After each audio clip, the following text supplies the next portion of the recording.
elusive creature. Alright, just squat it down. On October 8th at 3:36 p.m. in southern Colorado, a carload of train passengers spotted what appeared to be a Bigfoot in the rocky terrain. Shannon Parker took out her 300mm lens and got a picture, and another guy on the train got this video with his cell phone. We know for sure it was not AI generated because many in the train car saw the animal. The conductor even mentioned to the people that they had experienced other sightings in the area. The undeniable spotting by a whole group of people, complete with video and photo evidence, made many of us who believe feel a bit vindicated, and sure, there was those who said, it was probably just somebody in a suit. But what would somebody be doing in a suit out in the middle of nowhere, triopsing through the sharp shale with no shoes on? Oh man, there must have been about 8, maybe 9. There must be one that watches out for the family, like a scout. Do you think they're fully human type beings, or do you think they're interdimensional? I think they were bred for work. You think they were bred for work? Some of the highlights I have put together for you in this show are first, and we'll get to it right away, is a crystal clear recording of a mighty Bigfoot yelling in Vancouver Island. Their local radio station also broadcast audio that they had recorded. Something I hear a lot from skeptics is, if it was really true, somebody would have got a bone or a skeleton or some physical proof. Well, my Blackfeet friend Hiram Upham did, and I am going to show you the video of the juvenile leg that his dog drug in. First of all, members of his family saw some of the Sasquatch. Then the dog drug in a leg of a juvenile, and being a good citizen and a pastor, Hiram turned the leg over to the Fish and Game. It disappeared and nothing was ever heard of it again. But the dog drug in the second leg, and Hiram was not about to turn it over to the authorities, and he even got a video of it, which you will see in this program, so keep watching. I also have separate witnesses recorded independently without corroboration that told me the same story of a Sasquatch-like creature killing 2 members of their Blackfeet tribe. I have now interviewed on camera, face to face, 39 people who claim to have seen Bigfoot with their own eyes. Now, I did include Steve, who recorded the Sasquatch yelling in that number of 39, but the rest were visual. I am both owner and cashier at a large store that serves over 1,000 people on a busy day, so I talk to people from all over the USA and Canada, and you might be curious where these accounts came from. About a half a dozen came from each Washington, Oregon, Northern California, and Montana. About 4 or 5 came from British Columbia and Vancouver Island. About 3 came from Utah, 3 came from Florida, about 2 from Idaho and Colorado, and 1 from Alabama and 1 from Georgia. This little map I have up shows how many confirmed sightings each state has experienced. You might want to pause it and view that for a second. In this video, you will hear from some of the most credible eyewitnesses which I have ever had the pleasure of interviewing. There was Billy, a college football player, a college football ref, and a pastor who gave me his eyewitness account. There is an officer who even showed us his badge that gives us his account. There is a recently retired National Guard veteran. There is a lab tech, and many other credible people telling you of their eyewitness sighting. One of the people telling you of a sighting is my buddy Al, that I've known for 30 years and who was with me when I shot this buck. And I know this guy to be an extremely credible, honest man. Those of you who have watched my 3 other documentaries have seen many really super credible people that I've gotten to know over the years. Some of them are upstanding Christian folk that believe that lying is a damnable act, and I just don't believe that 39 people that have told me they've seen a Bigfoot were all making up stuff. You can see the truth in their face, so enjoy. And it's not even one of those things where I think this happened. No, I know it happened. I was there. I saw it. And there wasn't a bunch of bouncing when he was walking or anything. He was just smooth as silk when he went down through there. A big rock come flying in front of us, about the size of a bowling ball. Found him, he was in the car shaking, drawing a picture of Bigfoot, and was like, "Where's your bicycle at, Shorty?" Bigfoot had it. He said Bigfoot had his bicycle. Florida, we were out on a dune buggy doing in the sands, and we run across one. We tried to chase it, but it run away.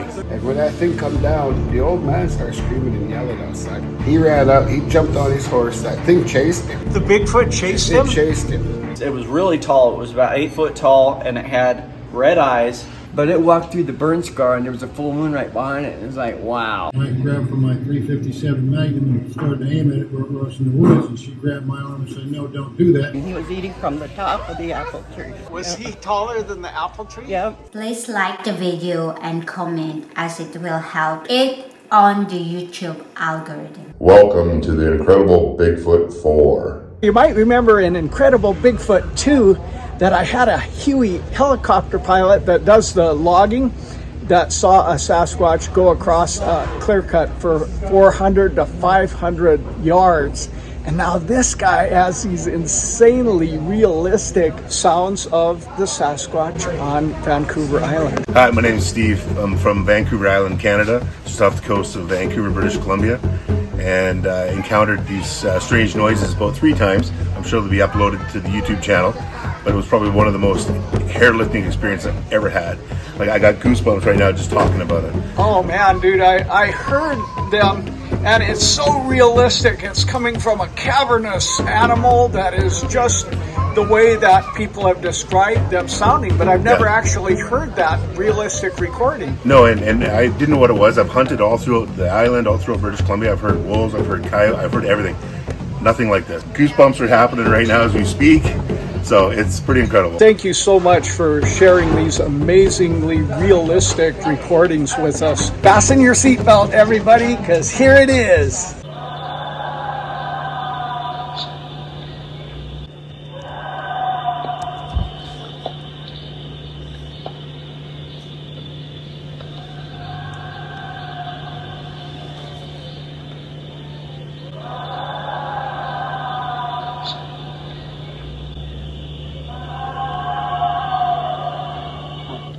Yeah, and another thing too, it wasn't only me that heard it. One of the guys on the radio station broadcasted it the next morning. Said, I heard this strange sound, so I actually got a hold of him, contacted him, let him listen to the sound, and he nailed it. The same thing. Like, the guy went white because of the sound. It's crazy. It's absolutely crazy. This guy here is camera shy, but he just told me that he heard that Bigfoot scream up in Alberta. And he said to his buddy, "Come on out and listen," and his face went white. Now tell us what your dog did. My dog was a German short-haired pointer. He's a hunting dog, and he's trained to, do what he needs to do to hunt. But as soon as he heard the noise, he came back to a heel, sat down beside me, and he was freaked out. He was freaked out. He was freaked right out. Now, what do you hunt on Vancouver Island? Well, we got small deers, nothing like you have out in the States here, but elk. We have big Roosevelt elk, and no bears or anything like that. We don't hunt them out there, but it's mainly deer, elk, and a lot of fowl. Now, what line of work are you in? Is this your woodworking company? Well, actually, no, I'm a teacher. Oh, you're a teacher? Yeah, at a high school there, so. Cool. Yeah. It might interest you to know that a biology teacher in our area has me come in and talk about this to his students. Okay. This gal, this native gal, said that she saw a whole family of them in an area that she did not know was a Bigfoot hotspot. All right, well, I'm just wondering if there's anybody that has actually watched one of my shows, and if you can share about something that you enjoyed on it. I've watched a lot of your music videos. They're all really fun, and I actually loved your book. If any of y'all are interested in my book, it's on Amazon for $7. The Wild and Crazy Buddy Willows. And this guy's having me sign his unicorn. Is it there? Is it not? Who knows? It comes from here, Sasquatch. Yeah. It's got to be there. I've had a lot of people describe it to me, but that's the first time I've ever heard it clearly. And that's just what people describe to me. It's giving me goosebumps now. And thanks for watching. Please subscribe and share this with your friends. Merry Christmas to you and yours, and rejoice with us in the recent birth of our son, Danny James. All these years I've been searching for Bigfoot and finally found him. Look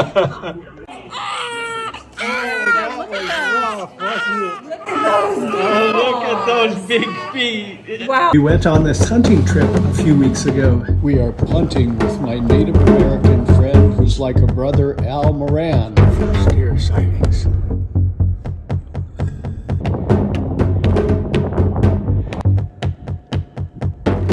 Those are antelope. Al, would you mind telling me about that time you and Debbie saw the Bigfoot, or Debbie saw it and you went tracking it? Yeah, we were over in Columbia Falls at Middle Lakes Golf Course. We were golfing and I'm taking a shot and Debbie hollers at me and says, "Hey, look!" And I get up, I didn't get to see him, I was seeing the back. There was this big thing walking across the golf course, upright, swinging his arms. You didn't get a glimpse of it? I didn't get a really good glimpse of it. It dropped right down the creek as soon as I seen it. I just seen kind of the top half of it as he dropped down that creek. And I went over later and I found those big tracks back down in there. How much later? Oh, probably about 20 minutes later. Uh-huh. Yeah, I had to make my shot with my golfing.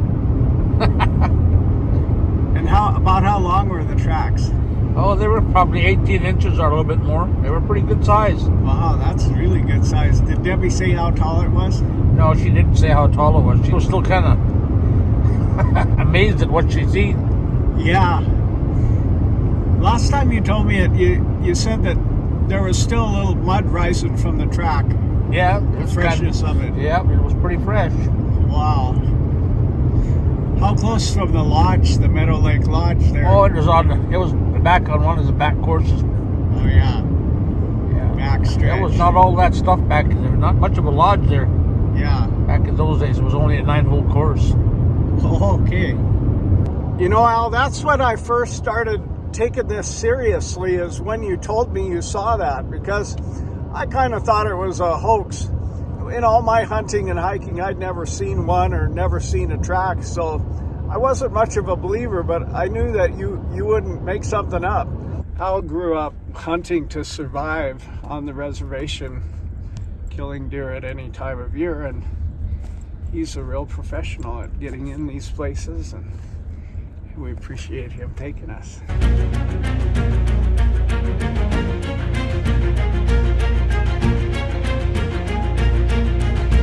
Yeah, it's kind of risky, yeah.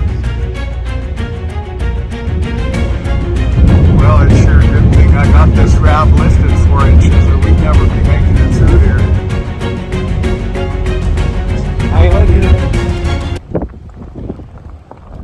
It appears to me that the vortex for the species is in the northwest.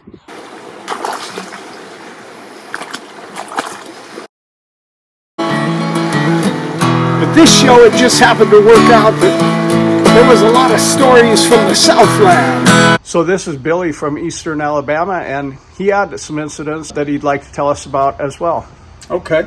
According to BFRO, there have been sightings in our area, but my wife and I, this was back way before we were ever married. We were on a dirt road one night, and we had parked on this dirt road, and we heard some grunting in the woods, and I looked. Were you parked making out? Yeah, we were parked making out. Okay, see, I know what's going on. Yeah. So we heard noise and grunting, and I looked in my rearview mirror, and something stepped out of the woods behind our car. Wow. And so, of course, we floored it and got out of there. We never stuck around to see what it was. The other event that I had, I was actually driving a church bus load of, well, I say a bus load, it was a van of teenagers home one night. And we had, the only thing that I could even describe it as would be a large chimpanzee cross the road in front of us. And how large? Well, it definitely was not a bear. It definitely was not a deer. It was not a dog. It was fairly large. So it crossed right in front of us, and I saw where it went into the woods. Well, the next day I went to that area and I measured, because I saw when it went into the woods, the height of its legs to its back, because it was on all fours. Oh, it was? Yeah. And where it went into the woods, I measured at 48 inches. And the height of its legs. Yes. Did it stand up at any point? No, it never stood up. Interesting. The skunk ape may be a little bit more like a gorilla in terms of moving along like a silverback. Yeah, I mean, it came across the road so fast, and all these kids are screaming. They see it come across the road in front of us. Yeah. What did they think it was? Well, one of the kids, he said, I think that was a Bigfoot. That's amazing. So, yeah, it was. Now, it was Billy here, cool. he's a football referee and played a lot of football himself. So it sounds like maybe you're a believer too. Yeah, definitely. Yeah, definitely. see, that's partly what makes me believe is I've interviewed some rock solid Christian people that said we saw Bigfoot. And I'm a pastor. You are? Wow. I'm a pastor, and so, I've definitely had encounters. That's something else. And, I don't doubt it for a minute. That is something else. Was there anything else you'd like to add?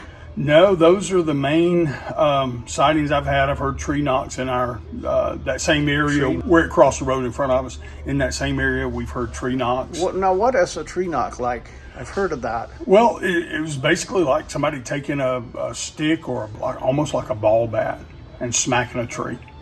And so I had a dog in my yard just going crazy one night. And so I stepped out on my back deck to see what the dog was barking at.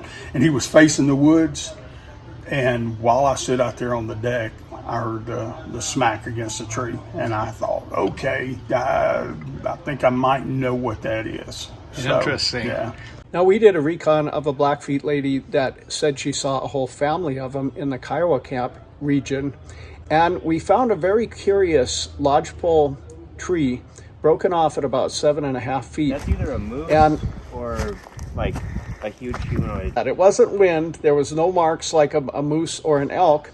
And then I had an old boy tell me about a Bigfoot experience they had.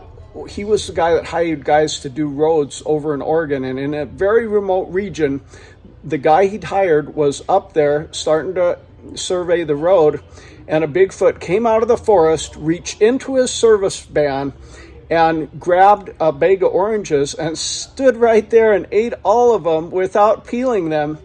And also around that area, there was a lot of broken trees that he was marking his territory with. It's on my YouTube, by the way, under Orange Stealing Bigfoot. The guy, by the way, was pulled into the office after he made 18 casts and said, it's fine, you made the cast and everything. We're going to send them to universities. But none of you guys can say a word about this or you could lose your job. So he didn't. But when he retired, he saw my show and he gave me the whole report. So did you ever see or hear about broken off? I've heard about it, and I've actually I've spent a lot of time in the woods as a hunter myself. Yeah. And there have been things that I've seen that I'm like, that's not natural. Yeah, like what? Well, just trees bent over and twisted. Just stuff that where I live, there's not a lot of snowfall, so it's not really that trees have been blown over by snow or things like that, but just trees bent over and twisted in unnatural ways together. Interesting. So I've seen some of that, but now is this the little gal you were making out with when you heard the Bigfoot grunting in the forest? That is that's my wife, and we talked about that recently, and she said, "Yeah, well, I don't know what that was behind us, but there was definitely something behind us." But now, what do you think it might have been? I have no idea. I was ready to get out of there, though. That's interesting. But, I believe in a lot of the sightings and stuff that's been, that has happened down in our area. Well, what in about Alabama. that night that it crossed in front of us? You actually saw something. Right. A little bit prior to them, I was taking a group of teenagers home in my truck. So he was driving the bus and you were driving the truck? Yes, I was driving the truck, and I was a little bit ahead of him. And this was the same road? Yes. But it was probably a half mile away, and she was there earlier. Wow. So go ahead and tell them what you saw. I couldn't explain it. It was very large. And it squatted on the side of the road. Squatted on the side of the road. And we it got away so quick. How before large? we could Like turn bigger around. than him? Oh yeah, much bigger than him. Wow. Yeah. That's something else. Yeah. So Alabama, you know, this is my first interview of a testimony from Alabama. I've gotten them from Tallahassee, Oklahoma. I've had one from Florida, but this is my first Alabama. Well, we definitely know that we have them there. Yes. Yeah. So, yeah. That's really interesting. Well, thank you both so much for sharing, and we really appreciate it. Yeah, absolutely. My friend Billy here, he was talking about that as a pastor or as a Christian, he gets this, well, like, you're a pastor and you believe in Bigfoot. But let me tell you, Jesus is the way, the truth, and the life. And the truth about things comes out when you connect with him. And there's a lot of believers, too, that are realizing the truth of Bigfoot. Just like I know what Jesus has done in my life, I know Bigfoot. I've had the experiences. I've seen him.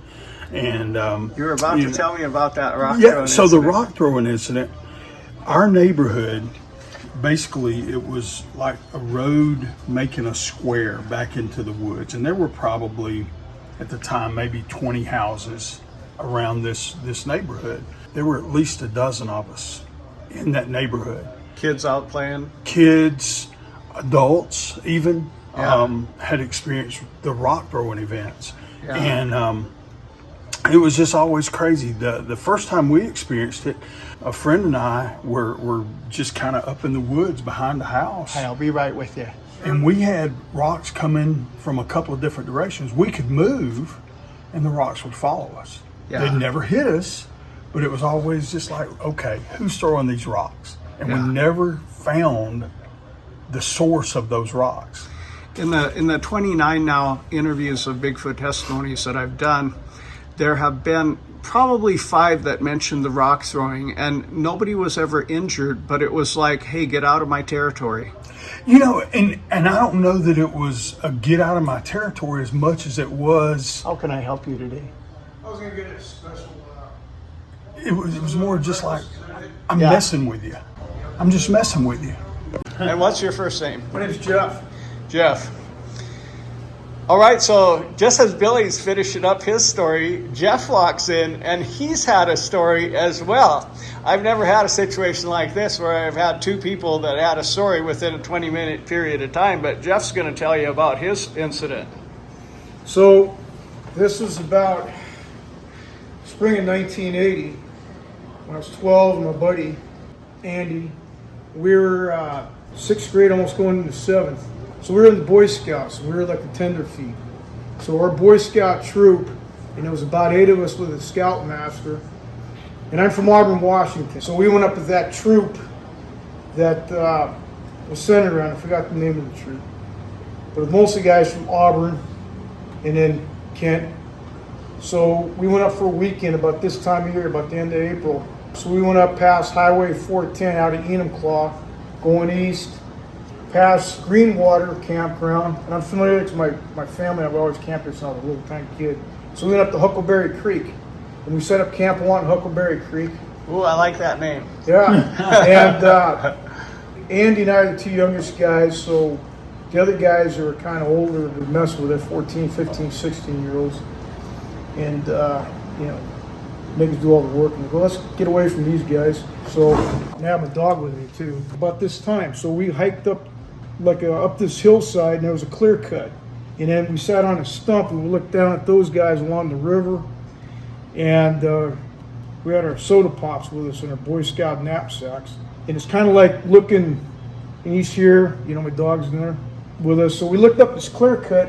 At the end of the clear cut, there's a tree line, and all of a sudden I saw an evergreen being shaken back and forth. And it was pretty good size, not like a real giant one, but it's big enough where a man couldn't do Was that. it like 16 feet tall? Oh, this thing? No, the evergreen. The evergreen? No, it was probably about 20 or more feet. Wow.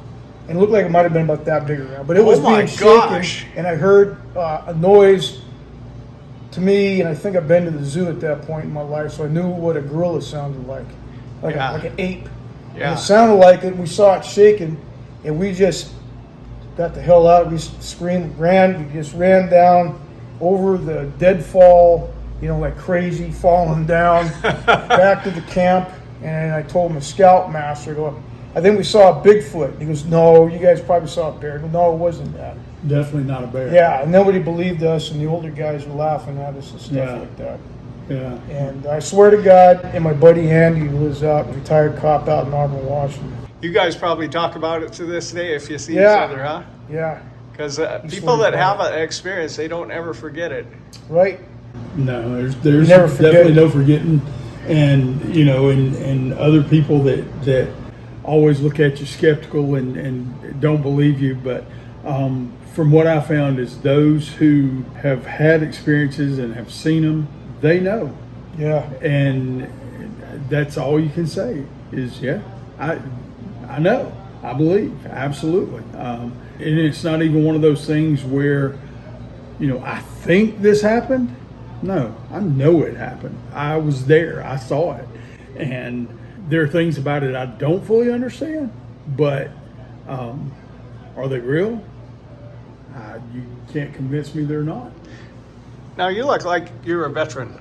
Yeah, I retired out of the Montana National Guard about 5 years ago. Oh, okay. I was an OCS cadre down in Helen. This is my last class. Well, thanks so much for sharing your story. You can go up. That's awesome. With virtually every credible sighting I've had, I've done research and found that there were other sightings in that same time frame in the same area. Yeah, there's been other sightings in that area. There's been people in that area along Highway 410, the Greenwater campground area, and Huckleberry Creek, White River area that have also had experiences with Bigfoot. Thanks. Yeah. He said they had their Boy Scout backpacks on and they were running and falling over trees and their mess kit going crazy and everything. Well, we're kind of becoming a hub for the Bigfoot information and belief. And this morning I found it curious that there was a couple of marks that looked like Bigfoot prints on my floor here. Doesn't that look like a Bigfoot print? I'm sure it's probably just somebody probably dropped a rag or something. Well, I found a nice raven feather and I put it in my cap, and now the birds are coming to be my friend. Hey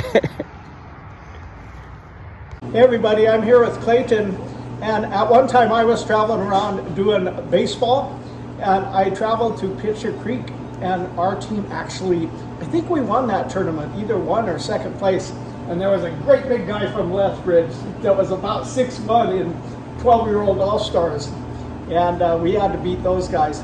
But Clayton here, he had a Bigfoot encounter near that place where I hit the first home run in the tournament up there in Pitcher Creek.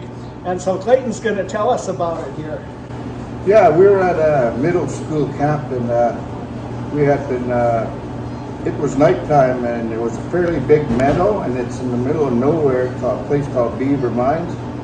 And so it was nighttime. We went to visit the girls' side, which is, you know, quite a ways.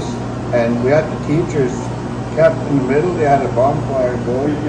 So the teachers were there in the middle trying to keep you apart from the girls. Yeah, exactly. Yeah. So you look like a guy that could find you. Yeah. There was a couple of us that made our way through to the girls' side. So we went to visit them and had some cigarettes with them, type thing, and, you know, had some tea with them, coffee, and so we're making our way back. We didn't stay there too long, and it was about midnight, I'd say.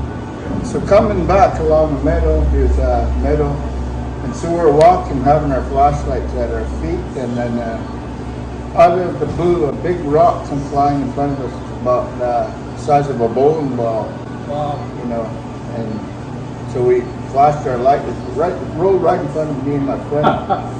So we looked down at it and we were wondering what the heck. So we pointed it up, our flashlights up to the trees where the pine trees were. So the pine trees so high up, they're just moving like this, like crazy. Wow. And then we just looked at each other and we just dashed out of there back toward the camp. Now, when you looked up to the pine trees and they were moving, could you see any forms moving in around No, it was just the trees moving, like kind of like something, you know, moving them from the inside. Eh? Yeah. Yeah. So you didn't actually see the form of a Bigfoot or anything like that, but pretty sure that's what happened. Yeah. Well, he's the 30th person that I've interviewed that's had a direct Bigfoot encounter, and the rocks are extremely common.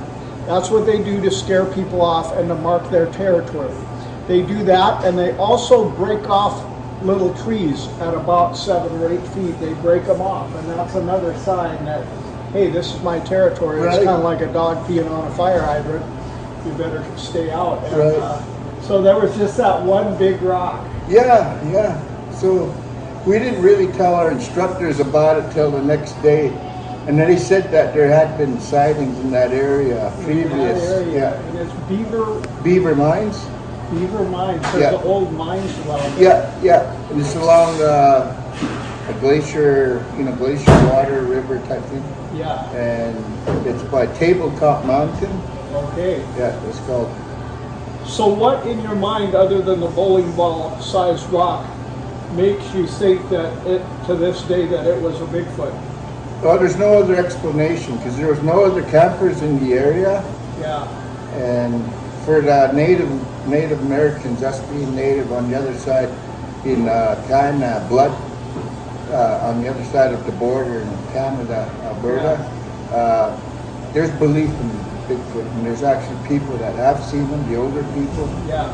It's a myth, it's a legend, but it's real. I believe it's real because I have interviewed 30 people now that had experiences with it. And I myself had a spooky experience on a very remote island during a 3-day canoe trip where someone threw something huge in the water. It was a lot bigger than a beaver tail splash. It scared the daylights out of us. And then another great big splash. So I really appreciate you sharing your story. You're welcome. I'm happy to share. All right, this is Sean and Delphine, and they're from the Browning country where we've actually had quite a few sightings, but go ahead and share what you've experienced. When we were getting wood and it was in the middle of winter. And when me and my brother went up there, I was going to cut down a tree, and I was wondering where he was at, so I went and dropped a tree on him. Yeah. But when I turned around, I seen a shadow on my left. So I cut the tree down, and when I cut it down, I almost dropped it on him because I thought that shadow was him. But when I looked, that shadow was running tree to tree, and I stopped what I was doing, and I told my brother, let's just leave this here and let's just go. So we were walking out, and as we got to the road, and I told him, hey, I seen something, and he goes, I seen it too. He's seen it, but me, I seen the shadow. But he actually saw the Bigfoot, huh? Yeah, he seen the Bigfoot, and I seen the shadow because I thought the shadow was him. That's why I dropped the tree. Isn't that something? Yeah. How big did he describe it as? Oh man, it must have been about 8, maybe 9. I was thinking 8 or 9 feet. Mm-hmm. Well, when I used to go up there before, I used to hear it bark like a dog. It barked like a dog. Yeah, and then when I would say, hey, somebody left their dog way up here, so I was trying to call it to me. And then here it wouldn't come to me. Oh, it's a good thing it didn't come. So I was thinking there must be one that watches out for the family, like a scout that watches out kind for of a sentinel. Yeah. Isn't that something? And then you had a situation where the Bigfoot kicked your dog, huh? Yeah, it was like about 3 or 4 in the morning. Yeah. And we heard something running, and here it just kicked our dog and kept going. Could you see it? No, we couldn't see it because we had the curtains closed. Oh, but you heard a running, a plod, Yeah, plod, a and then a big kick and the dog whining. Yeah, and it wasn't on 4, it was on 2. How do you know? Because the way it was thumping. It was just thump. Did you look for tracks the next day? No. And then it did it, about a week ago. About a week ago. Wow. It ran through It again. seemed like a juvenile. It was lighter. It was lighter. Yeah. And where do y'all live? Kind of in the... Up there, they call it Sweet Pine, but they up there by Homagun Ridge area. Yeah. Interesting. Now, as you've been out walking around there, have you ever noticed a pattern of broken trees up about 7, 8, 9 feet where they're broken? No, we seen a tree pushed in the tree. A tree pushed in? Yeah, with the root facing up, and And we were trying to find out a place where it would come from. Wow, sounds like you've had a lot of experiences. Any others you'd like to mention? Oh, there's quite a bit. That one when we parked. You remember I was telling you to watch those bears? They were up in that little hill. Oh yeah, and that thing peeked over those trees. It just kind of peeked over and it peeked over at us, and then got back down, and it was. When we would look away, and he'd look back over at us, and when we look at him, and then he'd duck back down. Yeah, Oh, it was like he was down. following the horses. Yeah. But you had an auntie or something that saw one, and one of them was injured? Yeah, and there was a mother and two of them, two young ones, and one of the young ones was limping, and so and here these wolves, a pack of wolves. She just seen a pack of wolves chasing them. You could see it, or she could did. see it? She could see them, and then later on, the dog went down. Say about a day later or two, and the dog bring up half of it. Half of the Bigfoot? Yeah, with the ribs and the was it the hip and the leg, and then they called the game warden. And here the game warden come and confiscated it, and they were trying to get it back from the game warden, but the game warden wouldn't let it go. And the So game the warden dog- would never say anything about it. Nothing in the paper, nothing in any kind of news. So the dog went down there and come up with the leg. They come up with the leg, and here it looked like it had a human, toenails. Yeah. And he was making it bend in a video. They got a video of it. Wow, what's their names? Hiram Upham. Hiram? Yeah, Hiram Upham. Hiram's a friend of mine. Yeah, he's a pastor. Hiram and his wife were making the Bigfoot leg No, bend? his daughter. His daughter seen it. Which daughter? Carrie Lynn? Yeah. How She's come they seen don't it. got it on their Bigfoot channel? I know, Well, I they know got it her from- and Leilani pretty well. They got it on Bigfoot Lives. It's Oh, it's a Bigfoot Lives. documentary, and it's in there. It's in there. And I That's guess crazy. they put the foot in the freezer. Uh-huh. And the mother, my auntie, told him, "You better take that. It's gonna spoil my meat." So he goes outside and he buries it. And but they were getting bothered before that. It was walking around their house. Who was walking around? The Bigfoot was walking around because that must have been its baby. You know? Oh man! Must have smelled it or something. They were walking around Hiram's house. Yeah, looking for it because they had his leg.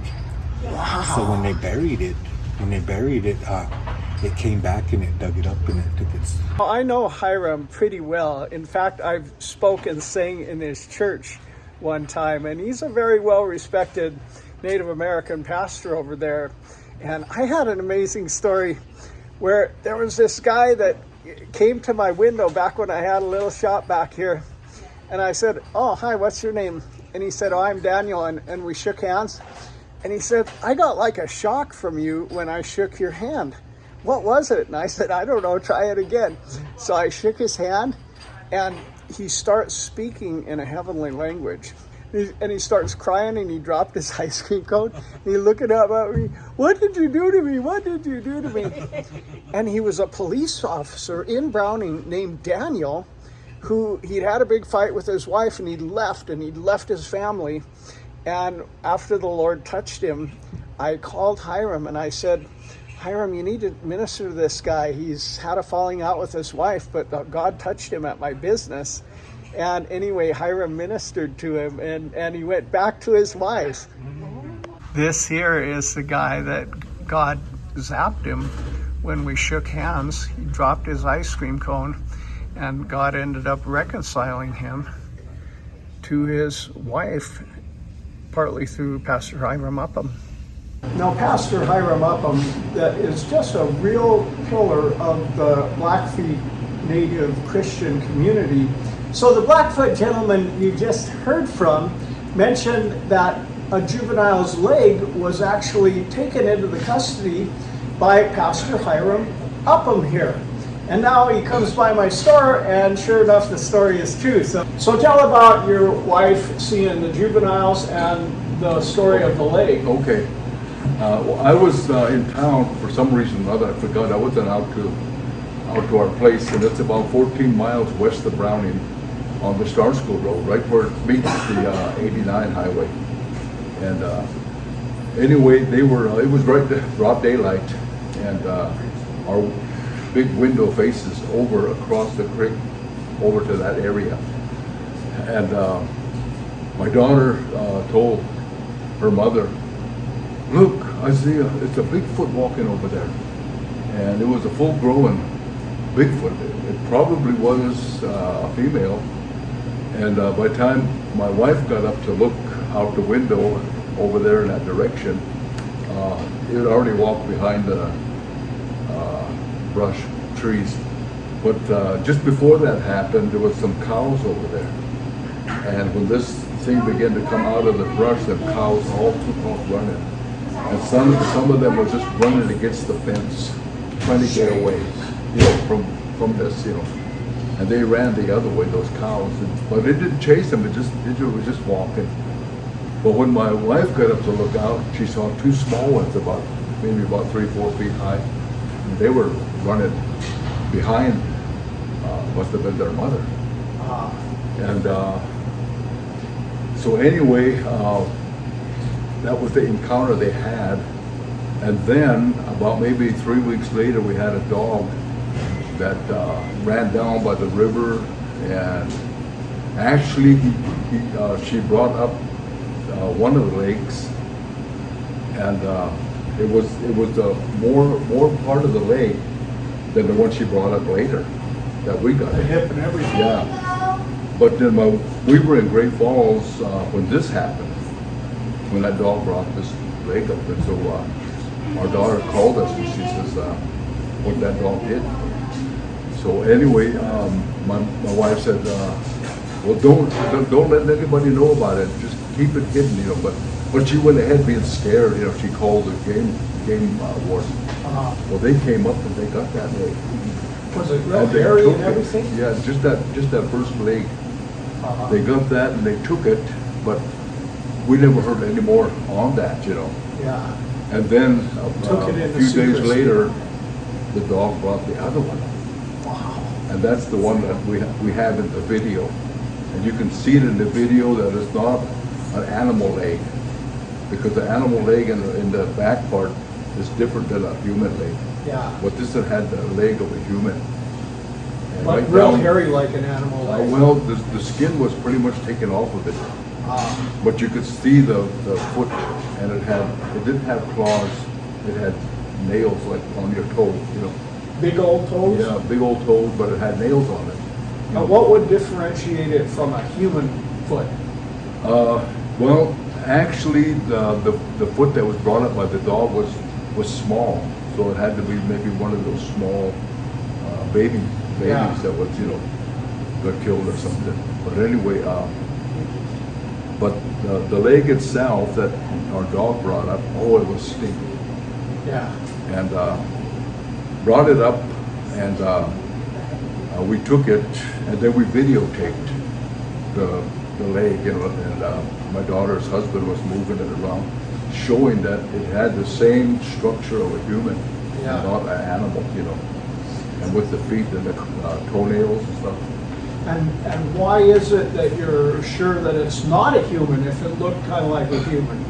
Well, being young, the bottom of the feet was like calloused, to where it was. You could tell it didn't wear shoes, Yeah. And it was, like an animal's foot, like a dog or whatever. Yeah. How they're kind of got that. The pads? Yeah, a pad. Yeah, that's kind of what it had. They had, And but one of these days, I'd like to show you that video so you can actually see it yourself. Yeah, that would be something. You still have it, huh? Yeah, we still have it. Our dog brought this first piece of a foot with the leg up to the hip. When it had the entrails with it, that one. That was taken by the Fish and Game. And when they left, our dog went down by the river somewhere and brought the other foot up. He had toenails like ours. Yes. It never had claws. It didn't have no claws. And if you put it like this, it looked like a human's nails, fingernails. Had taken to Great Falls, and they tried to analyze some of the hair and what was on her, but they still was unable to identify what it was.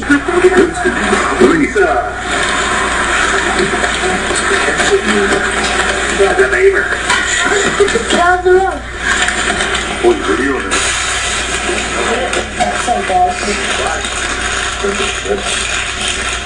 There's a tree right there. Yeah, because up there by his hand is the hip joint, hip socket. There's the knee, and then there's the ankle part. That's the foot. That's the heel right back there. It's a beaver that big as his sack. How about a little bit? How far forward can I go? How far forward can I knee go? Oh yeah. Look out a little bit. Stand up. Stand up. Watch this cushion. Watch this cushion. This is that good? Right. Oh, Dad, That's what it looks like. Show us our parts we've got. Yeah, it's tiny. have you ever The brown hair, kind of brownish, reddish hair.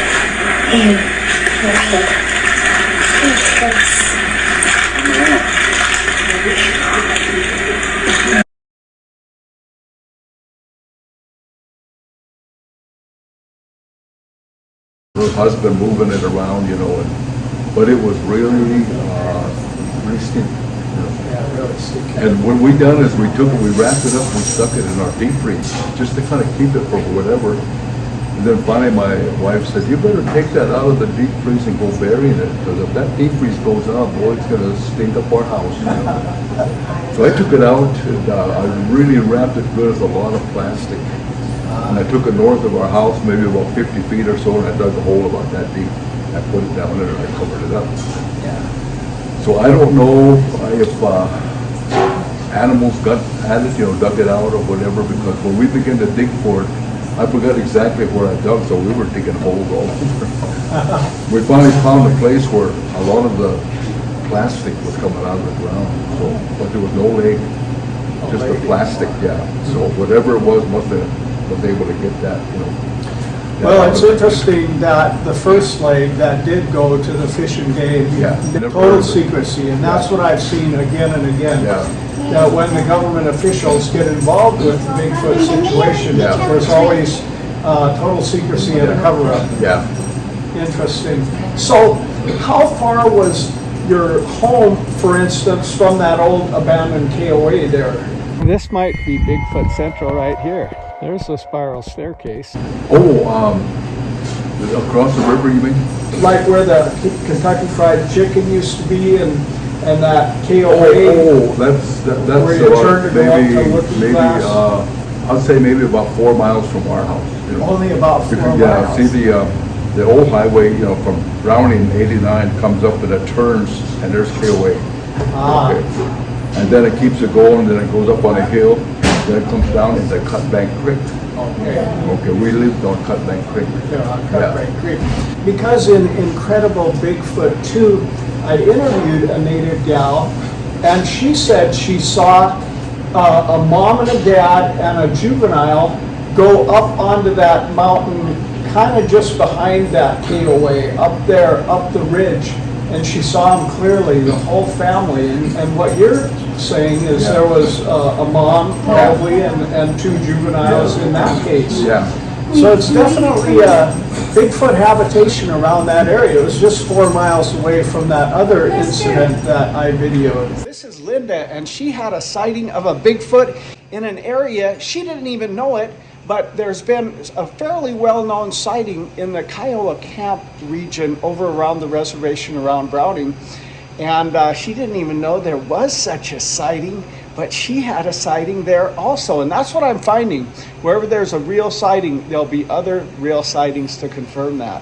Yeah, it was probably end of the summer, going up towards Looking Glass, and I had 2 other ones with me, and they're looking through binoculars, and they're like, pull over, and all I seen was from the top, chest up, and the male, the dad or whatever, going over the ridge. And then I'm looking again, and by this old tree, there's a little one playing, and then all of a sudden, must have been the mom or something. She moved and they both went over the ridge. Well, at least we know there's some kind of critter up here. Well, this is some kind of a lookout anyway.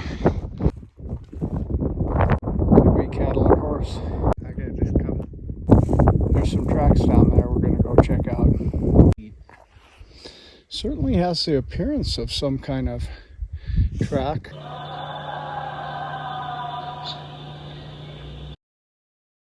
Yeah, and we've had some. I've never been taken any. What do you call it? Foot casts. Yeah, but there has been some by our place that we saw. You know. Yeah. And how big were they? They were about like this. Yeah, about 18 inches. Wow. And that's not something. And then one time, my wife, we had a little travel trailer outside our house. Our house set like this, and there's a lawn, then a travel trailer, and she was in there doing some schoolwork. You know. Catching up on her schoolwork, and she heard this scream, but she didn't know what it was, but she said it was really a high-pitched scream, and as it began to come down lower, it went into like a laugh, you know. Wow. Just really a short laugh like that, but she didn't know what that was, you know. She just got mad, you know. She thought it was a bull or something, you know. Yeah. And she said, I better run to the house because if that bull comes over, I'm gonna have a hard time getting from the travel trailer into the house. So she took off of the house, you know. And but she heard that, and then a couple of times she heard it again, and my daughter also heard it again.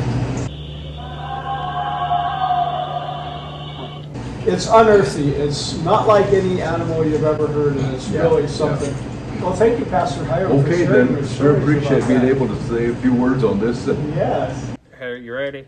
Yeah. Now tell the Bigfoot story. You there? Yeah. All right, tell that Bigfoot story about Shorty or whatever over in the car shaking. Oh, we lived on the farm? Yeah. Well, I think us kids, we about teenagers. Shorty is about middle school. We live on 3,500 acre farm out in Cropper. And we was looking for Shorty. We couldn't find him. When we found him, he was in the car shaking, drawing a picture of Bigfoot. And was like, where's your bicycle at, Shorty? Bigfoot had it. So he said Bigfoot had his bicycle? And how old was Shorty? See, Shorty's about 6th, 7th grade. 6th or 7th grade? The barn. And he said Bigfoot took his bicycle? Yeah. Was he funning or was he for real? No, he's for real. He was crying and shaking, carrying on. So he was in 6th or 7th grade, and Bigfoot took his bicycle. So we go down to the backer barn, and we see his bike laying there, so we grabbed it, sat back, and when we swore today, we seen Bigfoot sitting there eating a leaf off of a tree, so we all start running back. When you got the bicycle, Bigfoot was eating a leaf off a tree? Yeah. Wow. What do you look like? He's tall, black, and hairy. All we know is we ran. And you ran. He was sitting down, so you couldn't tell how tall he was, but do you have any guess? No, he was standing up. Oh, and how tall did he look? Off of a tree. Well, we were small. Yeah. He was pretty big. All we know, we took off running. Yeah, but you don't know if he was 7 or 8 or 9 feet tall? I can't remember. That was years and years ago, about 35 years ago. In what town? Shelbyville, Kentucky. What? Cropper in Shelby County, Kentucky. Yes, Cropper in Shelby County. We lived on a farm. It was 3,500 acres. Nobody lived there, but... That is something else. Creek was my other sister. And Shorty, was he a scaredy cat type of guy, or was he a pretty level-headed? He wasn't. He wasn't, but he was... And then it had a sighting. The Banta Road is on down the road from us about 10 miles. And it's a sighting. Somebody, back in the 80s is when this was. Somebody had a sighting of they seen Bigfoot. Wow, well, I believe you, ma'am, because this is the 31st Bigfoot eyewitness testimony that I have taken. And you're not really eyewitness because you're not right here, but in a way you are by the phone. And I believe it because I've had pastors and football referees and very credible people tell me they saw him. I believe there's a Bigfoot out there. It's after we've seen it. And how about you, sir? What's your name? Ernest. Ernest. And do you know Shorty? Yeah, barely. I've seen him before, but I was a little kid. What's your prognosis on this story? I can't remember. I've heard stories. I heard he's pretty tough, but the girls beat him up. No. It's pretty tough, but the girls beat him up. But the girls in Kentucky are probably something you don't want to mess with. Thank you, ma'am. And one of you graciously took the time to write me and said, you know what we enjoy so much about your shows is that in the other shows, they just read the letter from the people, but you actually interview them face to face. And then you let us decide for ourselves what we think about the testimony. Hey, the South's gonna do it again. I'm getting all these Bigfoot stories from the South this time.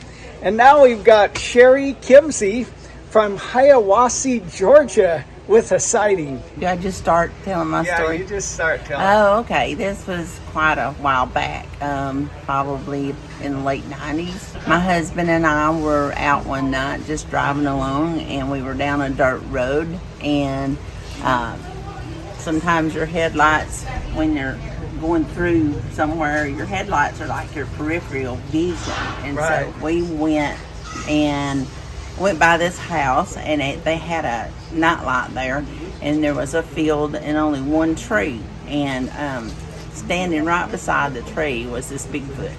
And like I say, he was probably between 7-8 feet tall, or she. So I hollered, and I was like, turn around. So my husband backed the car back, and our headlights hit exactly where the Bigfoot had been standing, and it was probably maybe, I don't know, what is that, 100 yards?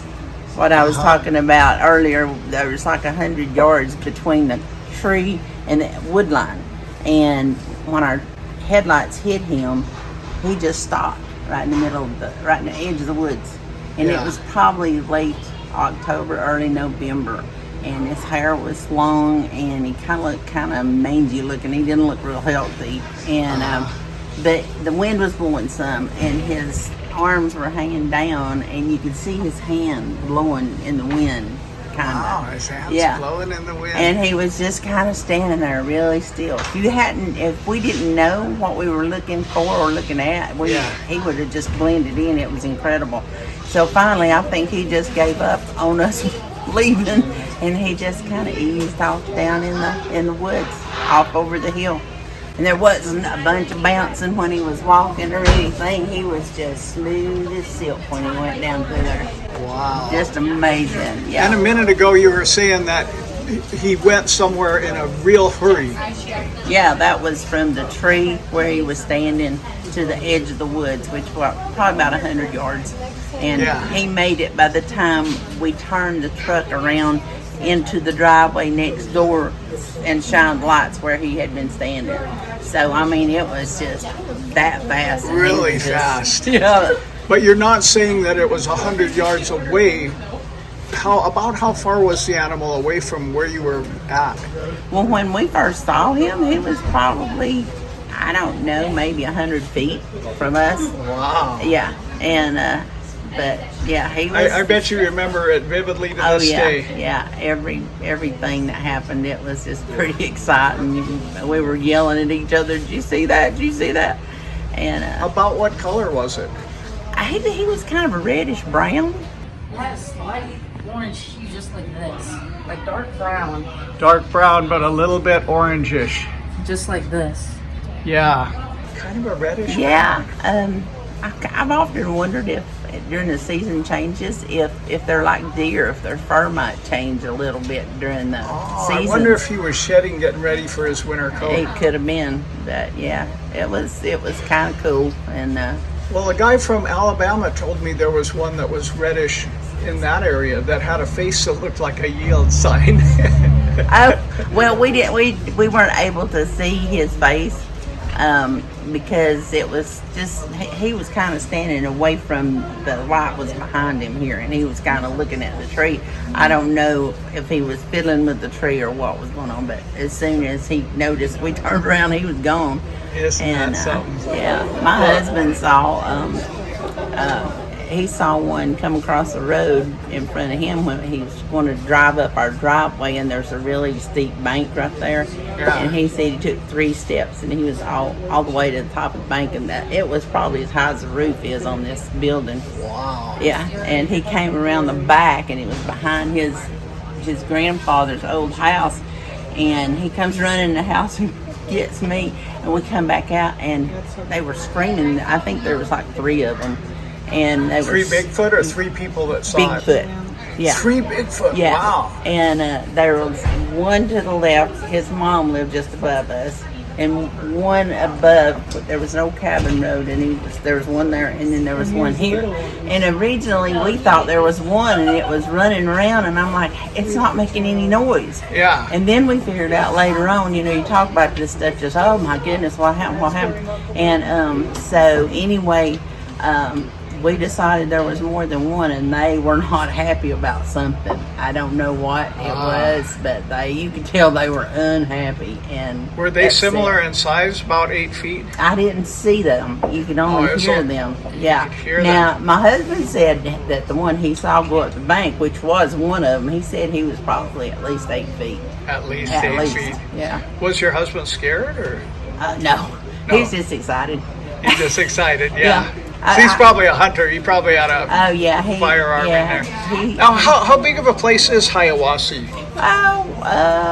Well, it's not a real big place, but there's a lot of people. We've got a lot of people moving in, and so, you're stuff like that, the wildlife and the Bigfoot and all, they're just kind of dwindling away, and Well, it's thank you sad. so much, Sherry. And if you had to pin a date on this, what date might you have said? Probably, I'd say probably in the late 90s. Yeah, somewhere thank you around so much 97. for sharing with us. Well, you're more than welcome. I'm happy to. Sherry is a 5th generation, at least, in that area. And her husband had another vivid Bigfoot encounter. After they saw it together, he said, now I can tell you my version. Now, what was the gist of his? Well, he was sitting under a hemlock tree one morning, and he was hunting, and he thought it was starting to get daylight, and he thought he saw a bear off in the distance foraging behind a log. And as the daylight got better and better, all of a sudden he figured out that instead of the bear putting its head down and eating whatever it was reaching from the ground to its mouth. Oh, wow. You could see it pretty vividly. Yeah. And as daylight got brighter, it kept coming toward him, and finally he could see the whole thing, and it was a Bigfoot, and it was a female. He was so close to her he could see, her parts. And so there was a pine tree or a hemlock or something, and she climbed up in that tree. I don't know, he never said what he thought she was after or anything, but he said that when she got to the top of that tree, he said she took hold of the top of the tree and she chomped down on the wood, the trunk, and just broke it out. And it was about that big around, and she just broke it out. And he said that all of a sudden she must have got wind of him, because he said she didn't climb out of that tree. He said she fell out of that thing and said took off running. So she must have smelled him or something. Yeah. Mama ain't happy, ain't nobody happy. Yeah. This is Sherry's first time in Glacier Park. Yeah. Thanks again. All right, so these guys are building a new Range Riders baseball stadium in Kalispell, and Chase here had a pretty interesting story that he told me. So back in Georgia, there is a story about Bigfoot, and there was a couple that either hit the Bigfoot, shot the Bigfoot. There's a whole, something happened. Well, they called the police officers. They came down to investigate, and about a few hours later, there's a black SUV pulls up, takes the Bigfoot, and just dips off. They don't hear anything, they don't see nothing, just gone. Just like official Men in Black come and Exactly. off goes the Bigfoot. Exactly. All right, this is Terry. He's a fine man that I've been visiting with, and he had an encounter in Florida he's going to tell us about. When I was about 18 years old, we had an encounter with a Yeti. We called them Yetis in Florida. We were out on a dune buggy doing in the sands, and we run across one. We tried to chase it, but it ran away.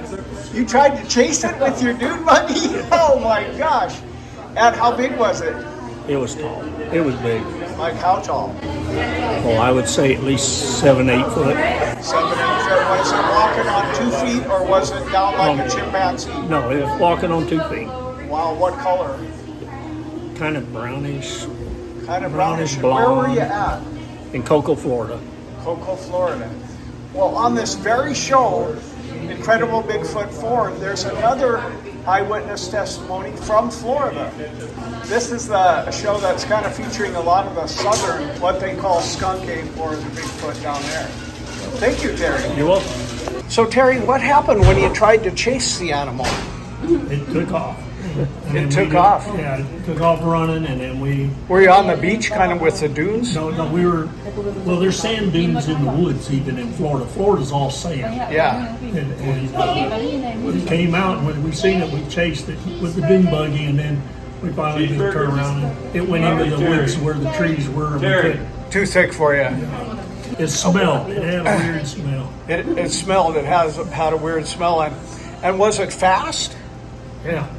Pretty dang fast, huh? Like faster than a human its size, or? Oh yeah, he had bigger. He had bigger strides. So you got to see it pretty good. Oh yeah. And it's about 8 foot tall. Did you happen to cast any of the prints or take pictures? No, we were too young. We were out having fun in the dune buggies. Yeah, that's something. Terry here is actually a retired police officer. Yes, first of all, Terry is my brother-in-law for the last 45 years. Yeah, so you know this guy. Yeah, oh yeah.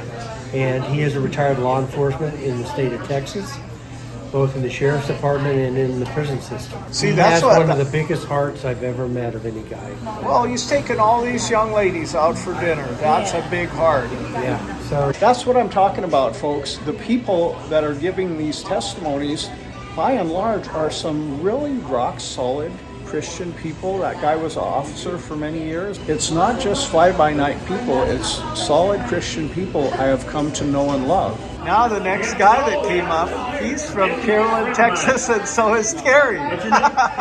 Terry just showed him his badge. Now behind me here is Wild Horse Island, and the reason I'm showing it to you is a customer just gave me some footage of a mountain lion in the wild on Wild Horse Island moving quickly through the pines. And to me that's incredible for 2 reasons. Number one, I've canoed to that island, and it's about 1.25 miles out there. So this cougar had to swim 1.5 miles to get to this buffet of beautiful deer, elk, and ram.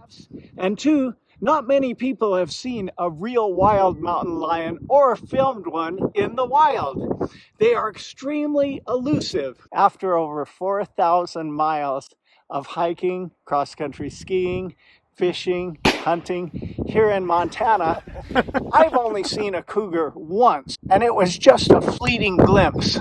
But you know, I bet they've seen me. Though many people haven't seen Bigfoot, I bet Bigfoot has seen them, but not many people have ever seen them, even though we know they are plentiful here in Montana. The island hosts many even record bucks and lots of deer, and the swallows have made a home here in this rock ledge. Out there is beautiful Wild Horse Island, and it's a virtual paradise for almost record-sized mule and whitetail buck and ram and everything. And look, a cougar made the swim. I've canoed it, and it's well over 1 mile. A cougar made the swim and now has his own personal buffet paradise. My dad was a Montana homesteader that also came to Hungry Horse to help construct this dam and to log out this reservoir in the early days. I am wearing Dad's ceremonial Stetson that he put together. And on the centerpiece is a cougar because Dad was picking rose hips up on Abbott Bay behind me, and a big cougar jumped on him while he was going number 2. Before my dad, James Lake Willows, died at 93, I recorded him telling his cougar adventure, and I'm going to play it for you underneath this magnificent cougar footage. Sometime Dad would wake up in cold sweats with nightmares of the half-hour long deadly duel he had with this cougar up at Abbott Bay. Montana has some of the largest cougar in the world, and my cougar adventure started in early October when I was going out on the Hunger Horse Reservoir. I thought I'd stop and pick some. When I came along the lake at a certain spot, I noticed a very beautiful patch of wild rose hips. I thought I'd stop and pick some. With my bucket about halfway filled, I decided I had to go to the bathroom. So I walked up by a big outcropping of rock. I thought I'd do my business there. So I had taken my trousers down, and all of a sudden, wham! A cougar jumped off of this rock. As he sprang for my back, he had to go through the top of this spruce tree just a little bit, and it diverted him just far enough that he missed me by about 3 feet. Wild Horse is a virtual paradise for beautiful bucks. Yeah, someone told me this was the best huckleberry slice around, so here I am. What's your first name? Nolan. Nolan. All right. Well, here's Nolan from the Blackfeet Reservation, and he's had some encounters with Bigfoot as well on the tracks. Can you tell us a little about that, Nolan? My partner Dewey and I was hunted up on a place called Yellow Mountain, and we had spotted some elk up in there. We waited for the one to come out, and waited, and these other bulls come over the top, and we were watching them once, waiting for them to come into the open, but something spooked them out. They weren't there long. They went back where they come from, and Dewey and I got tired of waiting for the one to come out. It started getting dark on us, so we walked out. The next day, he went back in the same spot and photographed prints that were on top of our prints of a Bigfoot that followed us out. Wow. And it followed us for a good couple hundred yards along the ridge line. Wow. And must have got tired of following us and dropped down. And did he say how big the feet were? He said they were, I wear about a size 10.5. He wears about a size 10.5. If we gave it a foot size, a boot size, it would be about a 15. Okay, so big but not ginormous. No, like maybe 16 inches. Yeah. It was a big foot. It was a big footprint. A big footprint with toes and everything. Yeah. Huh? Was it snow or was it? There was snow on the ground. There was about a good 4 or 5 inches of snow up on the ridge line there. His tracks were right on top of our tracks. It was awesome. Now he was also telling me, do you remember in the last Incredible Bigfoot documentary 3, we were doing a recon in an area where there was a Bigfoot family sighted, and we saw a lodge pole that was curiously just snapped so cleanly off at about 7.5 feet. And I told him about it, and there's no human that would be tall enough to break that tree. Tell everybody what you told me. Well, there's a place they call Sweet Pine. Yeah. Rodeo grounds. And it's one big side. One ridge is just all pines. Next side is all aspens. And my nephew and I was hunting the aspen side. And he called me on the radio and walkie-talkies. He called me up to where he was standing. He said, come straight up, you should run into me.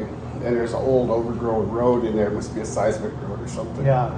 And for about 100 yards, maybe a little higher than the ceiling, give or take, those trees that you spoke about was all just completely broke off at the even height, all the way down this old road. And we walked down it. We were walking under, and I was telling him what my dad had said, that's what they do. They mark their territory like that. Yeah, see, that was a very curious thing that we found in that, and that's what I believed it was. Now, there was an old timer in Oregon. His job was to hire the guys for the Bureau of Land Management to go into remote timber sales and construct the roads. Well, he hired this guy and he went in there to construct the road, and as he was up there just starting to look things over, a Bigfoot came out of the forest there, reached in his service vehicle and grabbed a whole bag of oranges in a net sack and ate them without taking off the peelings. And he said that same thing happened where they had broken off the little trees to mark their territory. My dad was a big game outfitter, and one night at camp, we were all sitting around visiting. We used to go back in the summertime like this, just go mess off for a couple of weeks. And, he said, you guys keep talking about this, I'll show you something tomorrow. And I was young then, I didn't pay attention to what trail or where we were going. I just rode, and I was Just a second. I'm going to turn this baby around. Well, my dad was a big game outfitter, and we used to go back in springtime like this, summertime, go back just mess off. And my sister and I, my mother, was talking about Bigfoots in camp that night. He says, well, tomorrow, since we got nothing to do, I'll show you guys something. I was young enough where I didn't pay attention to where we were going. Everybody else knew where we were going, so I knew we weren't going to get lost. So I just went along for the ride. How old were you? How old was I then? Yeah. Probably about 12, 14. Wow, 12 or 14, So, I just rode. We just climbed and climbed and climbed. It was about a half a day climb on In the horseback. truck? Oh, on horse? And we get up on this ridge line, and the horses sense something because they all start jumping around. But we rode that ridge line for a long ways, and we start finding these trees you're talking about.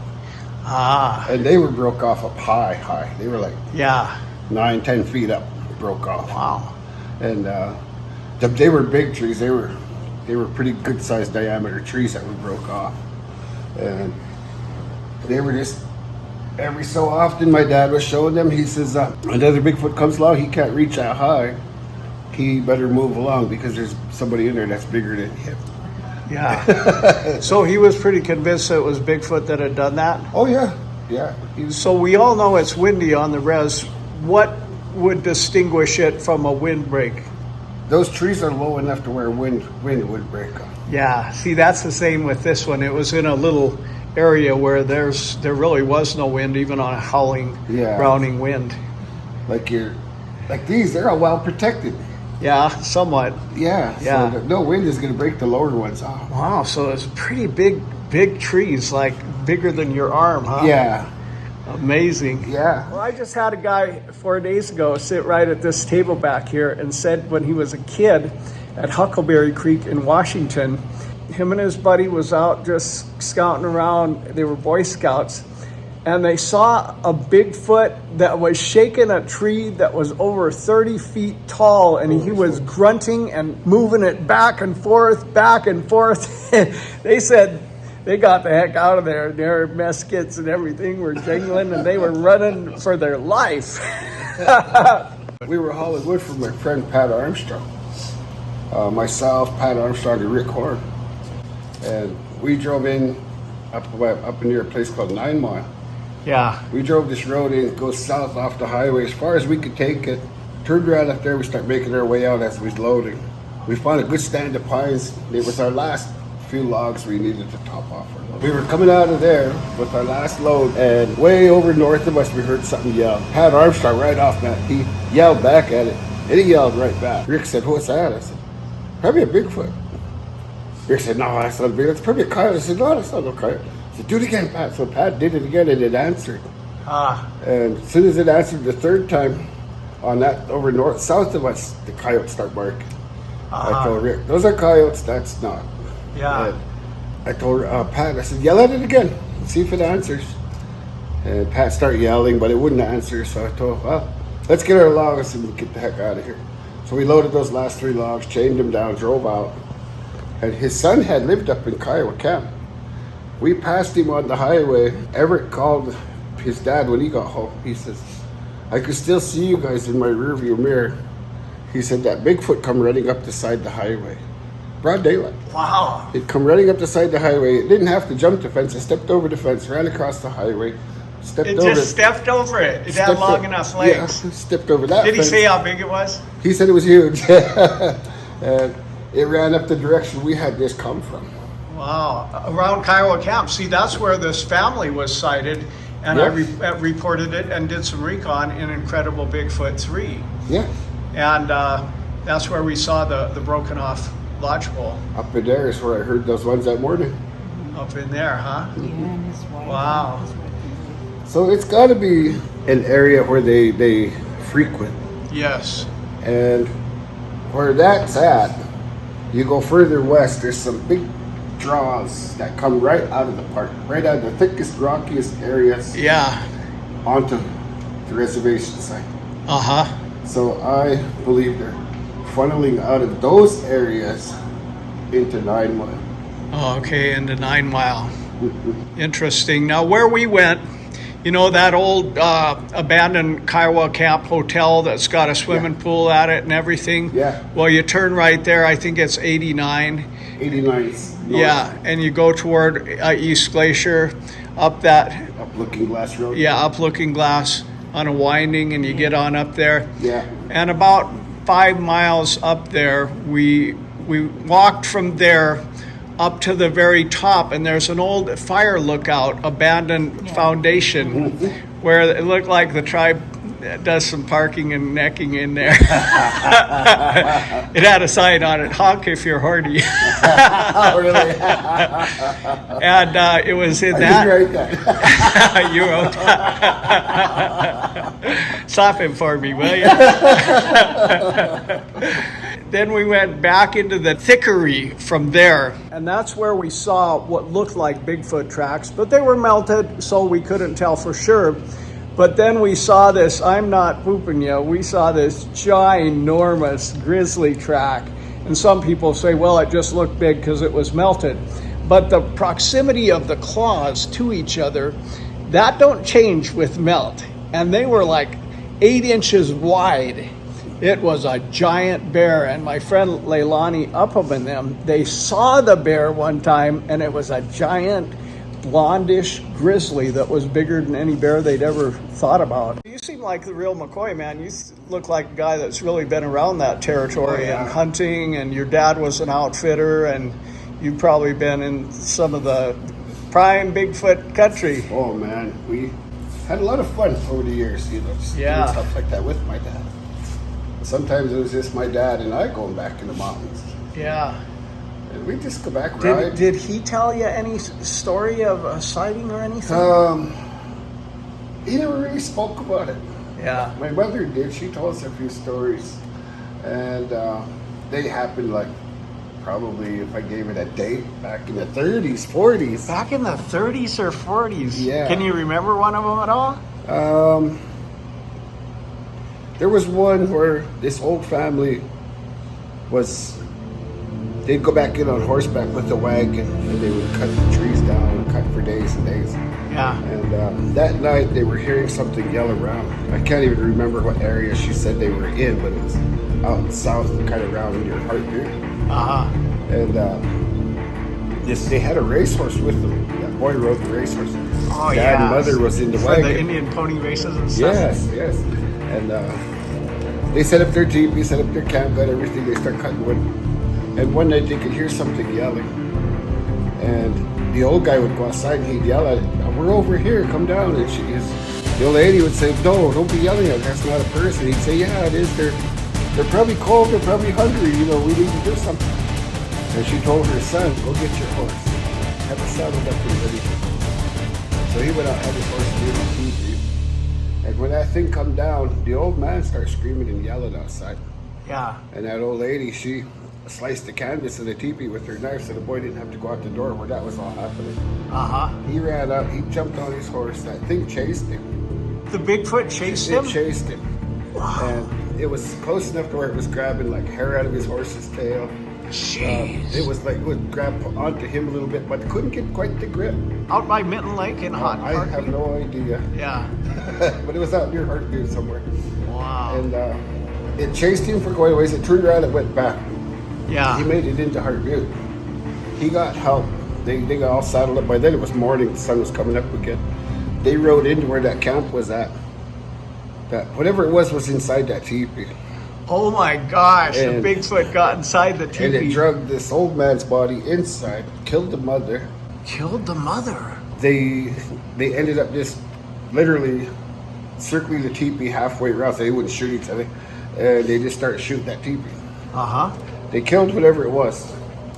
And after they got the old man and the old lady's bodies out, all they said was it was a big hairy thing. They didn't label it as a Bigfoot or anything like that. Well, did they tell the authorities or anything? So they just labeled it as something big and hairy. All the wood that they had gathered, they made a bed of logs, put that thing on the logs, covered it with more logs, and burnt it up. Now, why did they do that? Is that just an Indian custom? I have no idea why they did that. Maybe not understanding what it was, or they didn't care what it was, as long as they got the old lady and the old man's body back.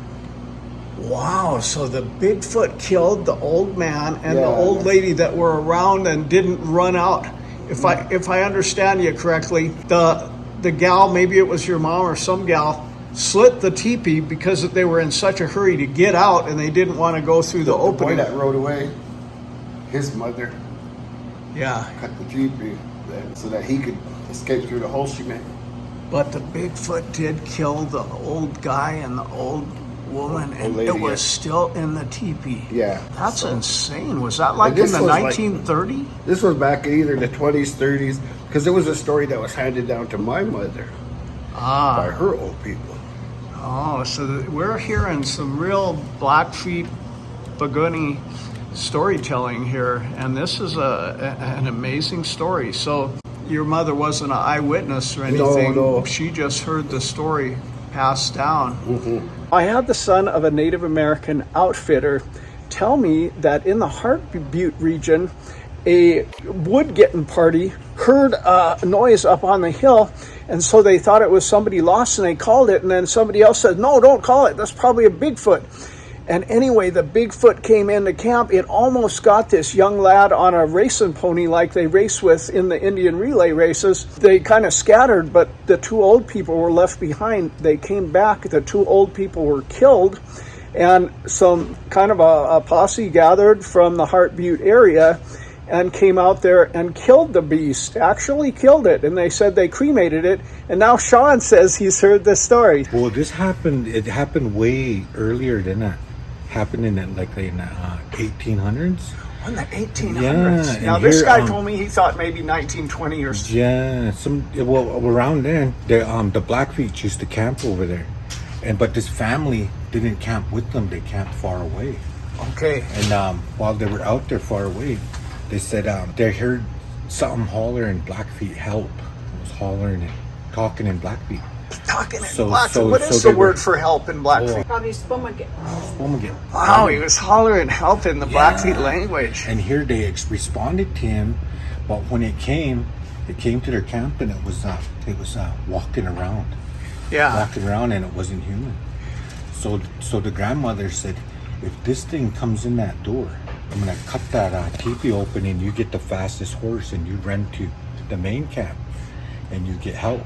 Oh. So as soon as it comes through that door, the old lady cuts the teepee, and he takes off and runs to the other camp. Who is he? A young man? Yeah, young man. And then as soon as he comes back, the whole camp is killed. The whole camp. How many did you hear it was? Torn to pieces. How many did you hear it was that was killed? Man, it was kind of like a family.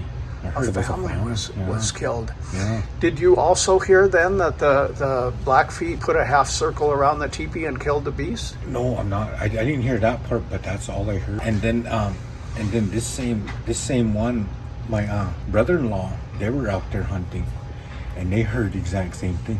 It was talking to him, and I was saying calling to him help in Blackfeet. Help. Yeah, it was calling to him help. And here they knew about that story because they had it there.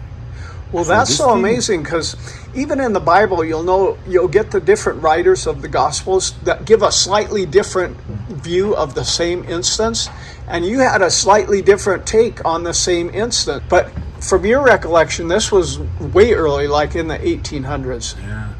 Well, they're fast. They're quick. And I think they lived for a long time. Yeah, you think they lived for a long time. It could be the same one that was calling. That one were probably the same one in this story. Do you think they're fully human type beings, or do you think they're interdimensional? I think they were bred for work. You think they were bred for work? Yeah, that's what wow. I think so. By who? The natives? Probably from the old ones, yeah. From way before the flood, you know. Wow, you think they were bred for work? Yeah. Isn't that something? That's amazing. You've heard the same story as I did. Yeah, and they're intelligent, you know. Yeah. They're very intelligent. I asked this guy, do you think they're intelligent? And he said, well, yeah, they're a lot smarter than us. You don't see them down here working like we do. Live off the land, huh? Wow, thanks for confirming that story. Yeah. Did you hear that it was in the Heart Butte region? Yeah. Same region. So there's got to be truth to this story, because more than one person heard it. Well, thank you. You're welcome. This is pretty amazing because it's the first time I've ever heard of a Bigfoot killing people. Although there was a reservation out in Washington that a gal told me that her tribe was pretty jumpy about the Bigfoot in the early days because they'd sneak into camp and steal babies from the teepees. Mm-hmm. I lived up in Canada. I went all the way up into Bellacoola, British Columbia. I went down on the docks because the king salmon were starting to come in. Yeah. And the seals would come in and eat the king salmon, and the orcas would come in and eat the seals. Oh. And I wanted to see some orcas. I'm from here. I wanted to see an orca. Yeah. So I'm sitting on the docks, and these two, I said, and they said, "Oh, you're the guy from Montana." I said, "Yeah." We got to visiting, and they said, "Do you hunt?" I said, "Yeah." And they showed me up above their village. There was a huge bowl. They said, "If you hunt down here, which you're welcome to, don't go in there." Yeah. And this goes back to, like you spoke about, old time stories. Yeah. There was a time in their history that these boys told me about that they had this agreement with the Bigfoots. This big bowl way up above their town. All tribes talk about it. There was a time when we spoke to the animals, and the animals spoke to us. Uh-huh. We understood each other. Like 100 years ago or generations ago, like 200-300 years ago? Like I'd say about over 100 years ago. Yeah. Where we were just like on their level. Wow. And well, these guys obviously they spoke with these Bigfoots. When these Bigfoots come down, all the elders in the village met them. Yeah. These boys told me this story. All the elders met these Bigfoots outside of their little village. They all sat down. The old ladies came out, fed everybody. Including the Bigfoot? Including the Bigfoots. Wow. There were several of them. It was a convocation. Yeah. They all sat down and they talked, and they came to an agreement to where we don't hurt you, you don't hurt us no more. Yeah. And the Bigfoots explained to them, well, up there, that's where we live. Ah. You guys always come into where we live and you take our food. That's why we come down here and take your food. We take your people because you come up there and hurt our people. So that night they came to that agreement, and that's the place that those boys told me, don't go in there because the Bigfoots own it. Yeah. And from the bottom up, looking up there, it's a huge bowl. So to this day, from way back then to this day, they still have that understanding. Wow, to this day. The Bigfoots don't come down into their town. They don't go up there. And what is their town now? Bellacoola. Well, that's pretty amazing to me because my friend Jeff, who picks a ton of huckleberries for me, he is one of the best huckleberry pickers ever and a real mountain man.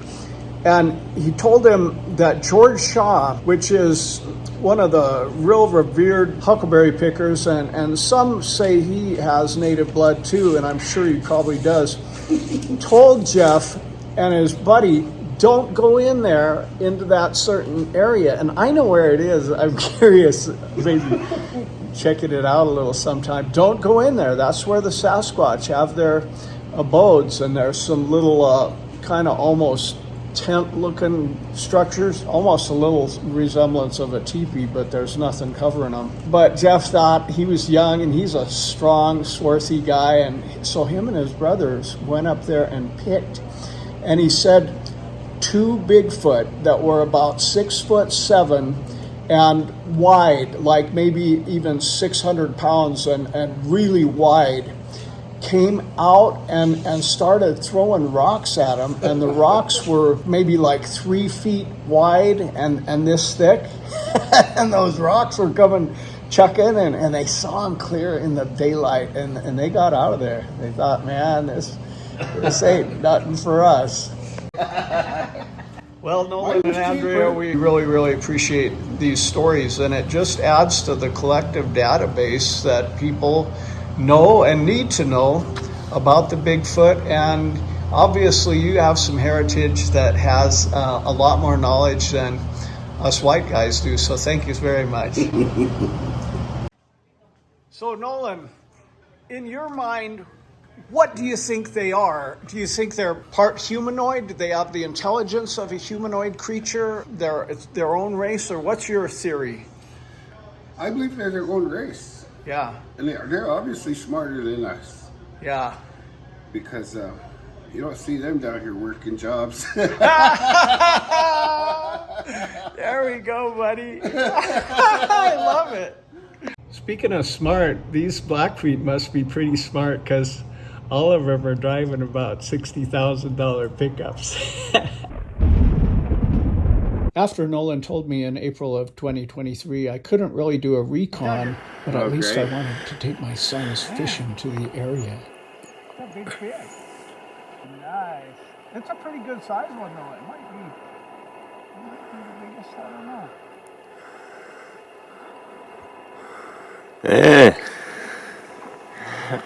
We really have found this one. Yeah, I like these black Panther Martins. Oh, that is a pretty big one. I think that might be the biggest. It is a good size Damn. one, isn't it? Yeah. Boy, when I first hooked it, it just stayed, man. It didn't go nowhere. There was no pulling it in for a goodly while. Oh, that is a beauty, isn't it? That could be close to a 5-pounder. Hey. Okay, Josiah's got another one. Abe had a follow just now, he said. Look at that, baby! Not too hard, Abe, or it'll break. Now we're in the beautiful Heart Butte region, going to Mitten Lake. At least attempting to.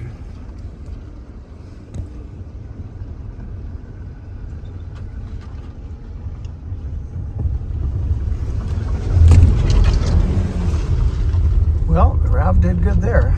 Look at that nice culvert, huh? Geez, do I get a run at it or just try to ease through? I think you can ease through because it picks back up, you know. Culvert's not quite working the way it's designed to. Okay, I think I'm okay. What do you guys think? I think you're good. Your right tires will be on strong land, and your left tires will be on mud. Okay. Well, here we are at Mitten Lake. These look like flippin' pelicans. Josiah said, if there's pelicans, it's probably because it's good fishing.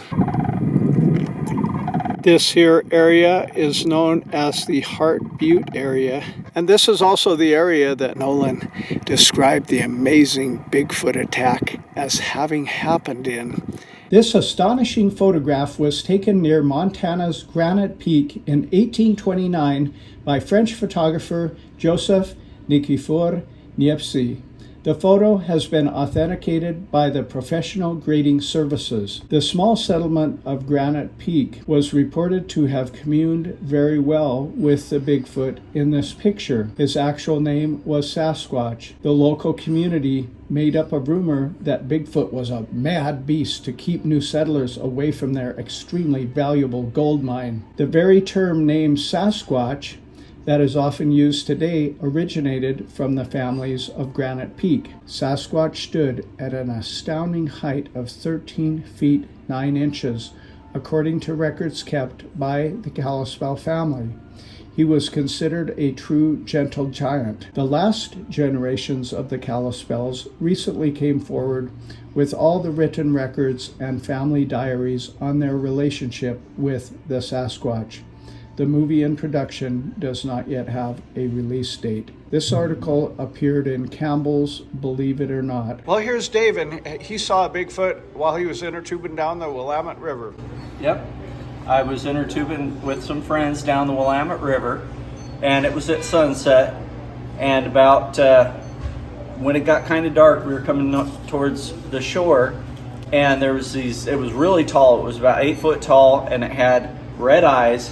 And it gave a grunt and 2 really loud splashes, and it was the weirdest sound I ever heard. And it just freaked us out. And we were all in inner tubes, and we just pushed away from the shore, and we got out of there and it was tall. He had red eyes, and I didn't actually see it. I saw the shape of like his eyes and just the very top. Was it at dusk or something? It was right at dusk. Right at dusk. Isn't that something? Yep. You couldn't detect what color it was? Nope.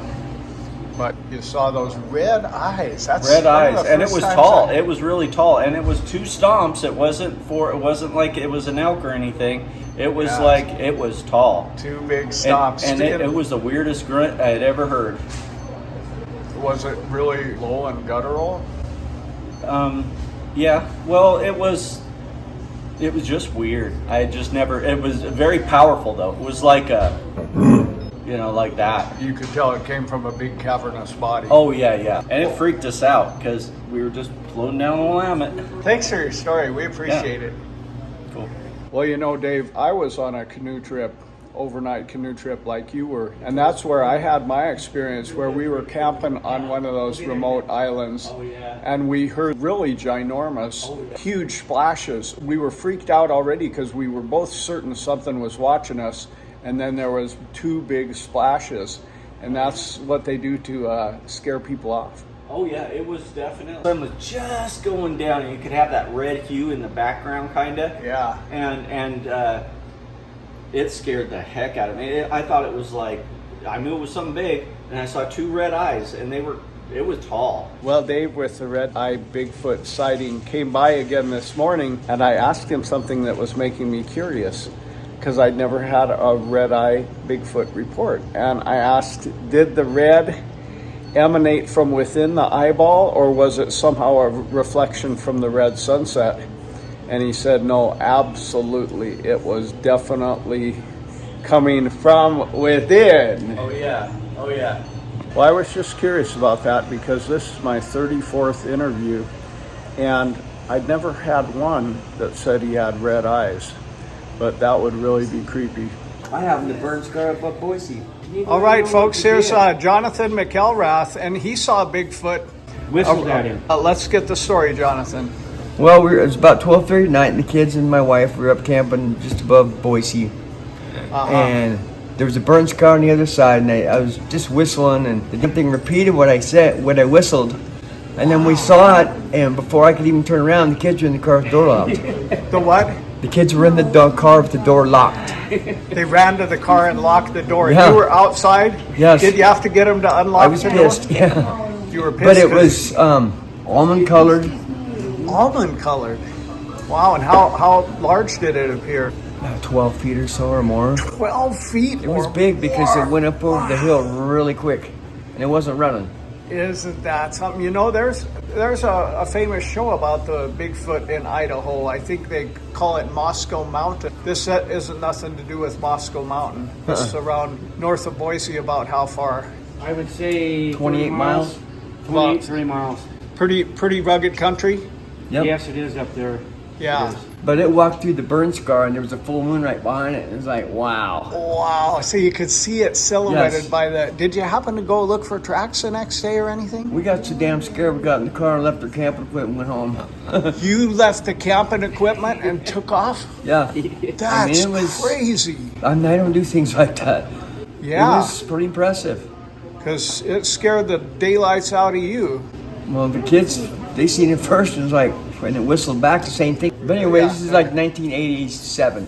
Is there any other distinctive features? Any smell or any sounds?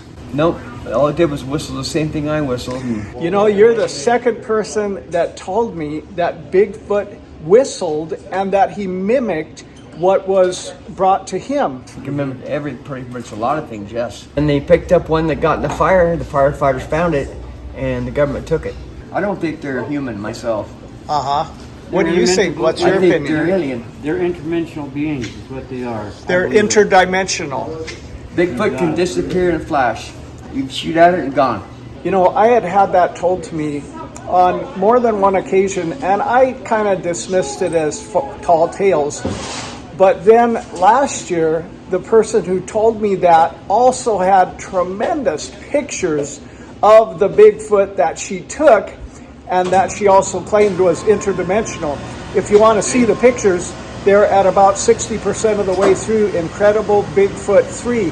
So you got to see it, man, because it's the best picture of a Bigfoot a lot of people have ever seen. People commented, that's the best picture I ever seen. And it gave me chills, man. It was so good. I've heard that if you shoot at them, they go disappear in a flash of light. A man on a horse said he had a 30-30 on a trail, He shot at it, and it flashed and was gone. And it was gone. Yeah. Now, a 30-30 isn't the biggest caliber. I shot at an elk once with a 30-30, and it was gone too, just because it didn't stop it. You want an elephant gun, is what you want. Yeah, the elephant gun. All right, I have a story for you. Okay. From Walla Walla, Washington, watershed. Okay. The game warden with his horse.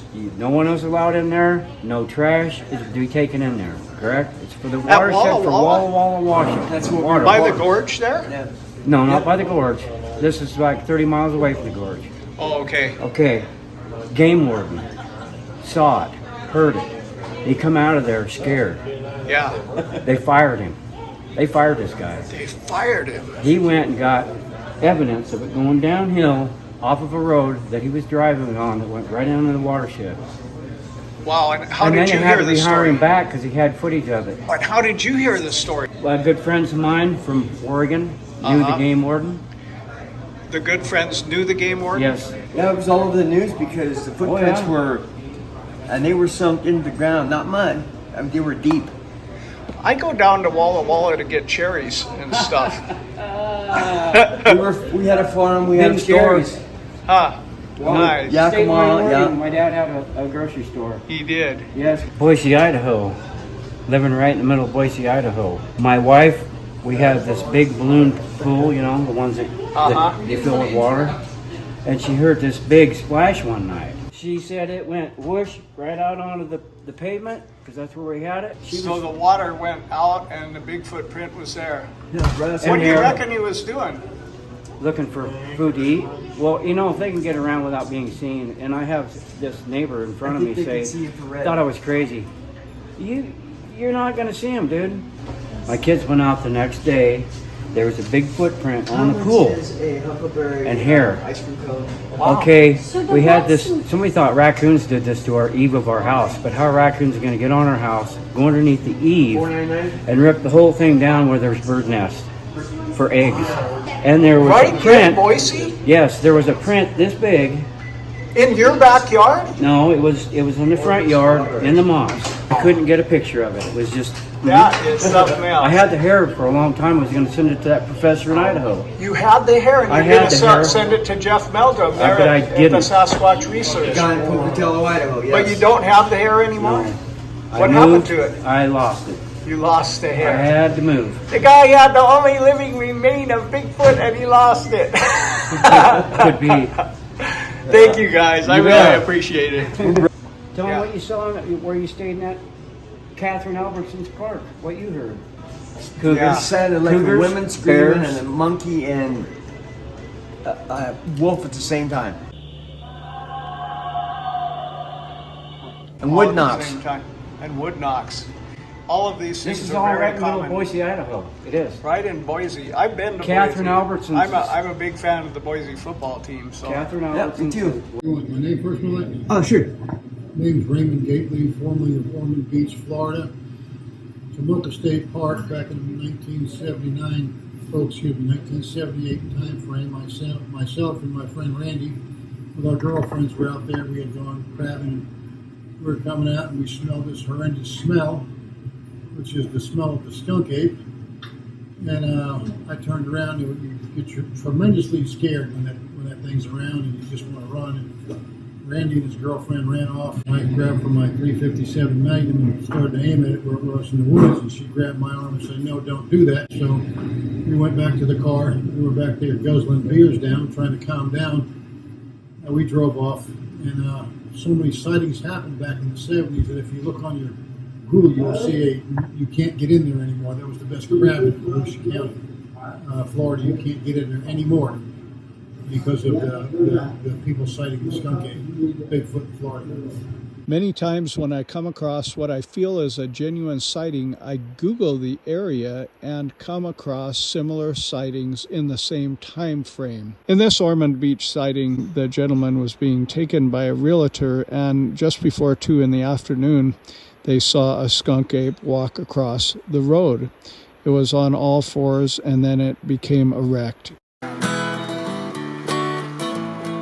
So one of the first incidents that I had heard of was a good friend of mine in high school. He and his sister had several incidents of I guess in Alabama we probably refer to them as skunk apes more than anything else, but they called it the walking yield sign, like a highway yield sign, the upside down red triangle. And they said that the hair around its face was like that. And so in that same area, we had rock throwing events. There were probably at least a dozen different people. And what specific little town is this? Okay, this is just outside of Auburn, Alabama. And it gets rural real fast. Yeah, it gets rural real fast. And we kind of live on the edge. A lot of forest, pine forest, and some hardwood forest in that area. So a lot of rock throwing events in our area.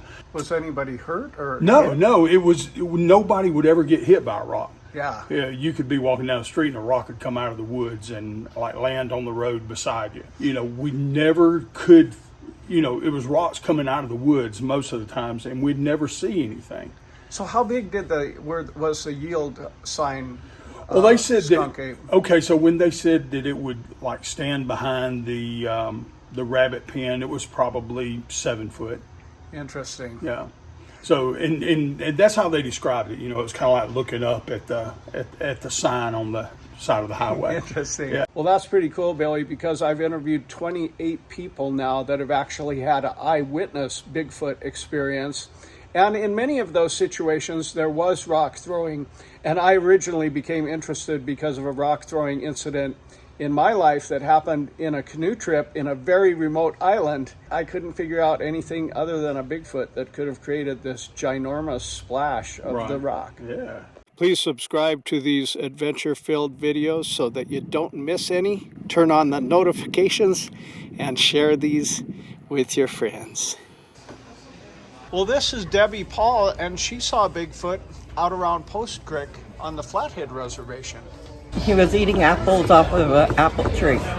The dogs woke me up in the middle of the night, and I looked out and I saw this gray big thing by the apple tree. He was eating from the top of the apple tree. He was eating from the top of the apple tree. How tall is the apple tree? They're about 7 foot tall, 8 foot tall. Was he taller than the apple tree? Yeah. By how much? I'd say about 2 feet. Wow. Yeah, and the dogs are bugging him, and he wouldn't even bother him. He'd just swat his hands. Just swat his hands at the dogs? Was it about 3 a.m.? No, it was about 1 in the morning, and we have a big area light, so I was able to see him pretty good. From the light? Yeah, our yard's pretty well lit. And I beat up a bear before, too. You beat up a bear? Yeah. How did you beat him up? Okay, he come to my yard. I had a big deck then, and he came in and somebody left the dog food on a chair on the deck, and he was reaching over the deck eating the dog food with his hand, and I went over there and hit him in the head with a shoe. With a shoe? He ran down the hill. Then I took my other shoe off and I hit him again. Now, was there any sign of tracks No, after the Bigfoot? No, because it was the grass, Oh, yeah, the turf. It was springtime, yeah. Nice lawn. It was on your lawn. Yeah. Could you tell what color it was? He was just dark colored. Yeah, and I tried to wake my husband up, but he wouldn't wake up. Did it look like it had really exceptionally long arms? Or no, not? He just had looked like a regular human, but hairy. Like a big hairy human, huh? Yeah. Well, thanks for sharing. And I thought it was my kids because they have this gorilla suit, and they're always scaring people out there, but it wasn't them. How do you know it wasn't them? Because I went to their room and checked, and they were sleeping. Oh, were the dogs pretty riled up for an hour or two? they were riled up good. But Bigfoot, he didn't care about the dogs. What town is that closest to? It's between St. Ignatius and Ronan, right up against the mountains. Right up against those beautiful Mission Mountains? Yep.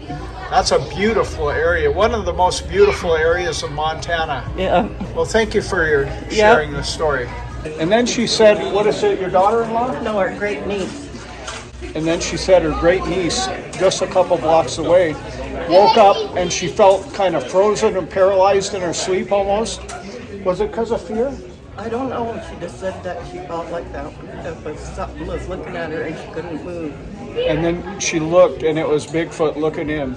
The window at her. That was my 37th testimony that I've taken. The Nez Perce were famous for horsemanship, and this individual, if you could give us your name and explain that interdimensional quality to us.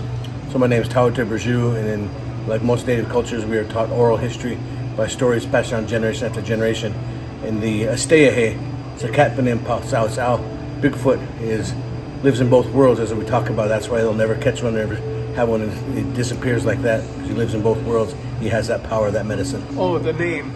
Yeah, Asteahe or Sakatpanim Sao. But also, I have traveled many places in Indian country, and I gravitate towards people that speak the languages of their people. And everywhere I've gone, they have a name for him in their language. So it's not coincidence. Exactly. Thank you very much. Yeah. I have noticed, and you may have noticed also, that a disproportionate number of my interviews come from Native American people. Why is that?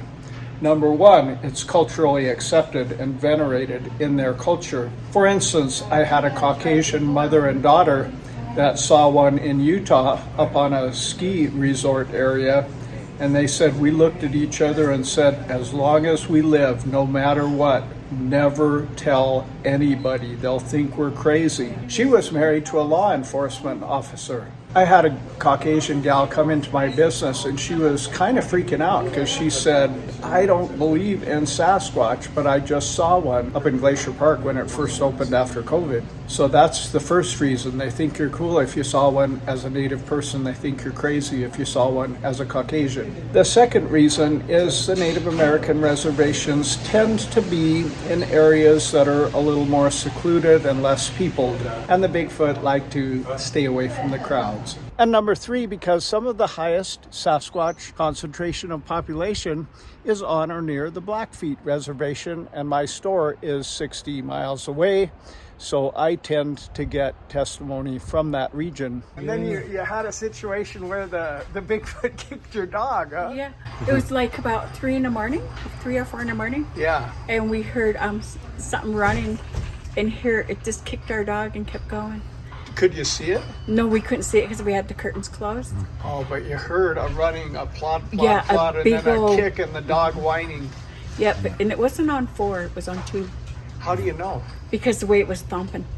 It was just Did thump. you look for tracks the next day? No. And then it did it, what, about a week ago. About a week ago. Wow. It ran through It seemed again? like a juvenile. It was lighter. It was lighter. Yeah. And where do y'all live? Kind of in the... Up there, they call it Sweet Pine, but they up there by Homagun Ridge okay. area. Yeah. Interesting. was Sounds like nothing. you've had a lot of experiences. Any others you'd like to mention? Oh, that's quite a bit. That one when we parked. You remember I was telling you to watch those bears? They were up in that little hill. Oh yeah, and that thing peeked over those trees. It's kind of peeked over and it peeked over at us, and then got back down, and it was. When we would look away, and he'd look back over at us, and when we look at him, and then he'd duck back down. Yeah. Oh, it was like he was ducked out. following the horses. Well, thank you. You're welcome. Well, I'd like to thank you for watching. You know, a lot of these people don't just come by my store one time, but I see them year after year, and they're solid, credible people.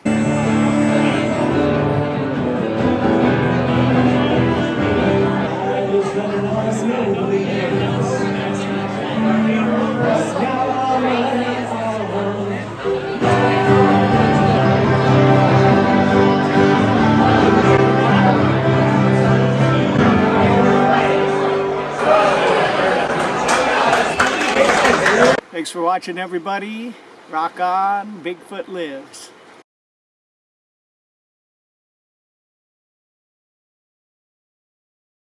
Just last month, I had 2 people, one in Arizona, say, man, I came to your channel because of Bigfoot, but I am really growing as a Christian because of this channel. Here's a common thought that I get. I get people saying, look, man, Montana even is only so big, and if it was really there, people would see it, and with satellite imagery and everything else.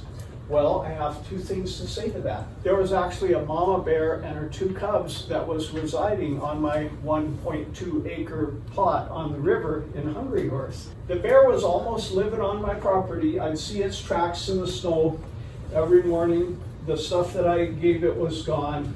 And it was probably there 10 days to 2 weeks, and I never once saw it. I had neighbors that said, "Oh man, I saw a mama bear and her 2 cubs on your property this morning at the break of day," but I never saw it. Pretty cool spot, isn't it?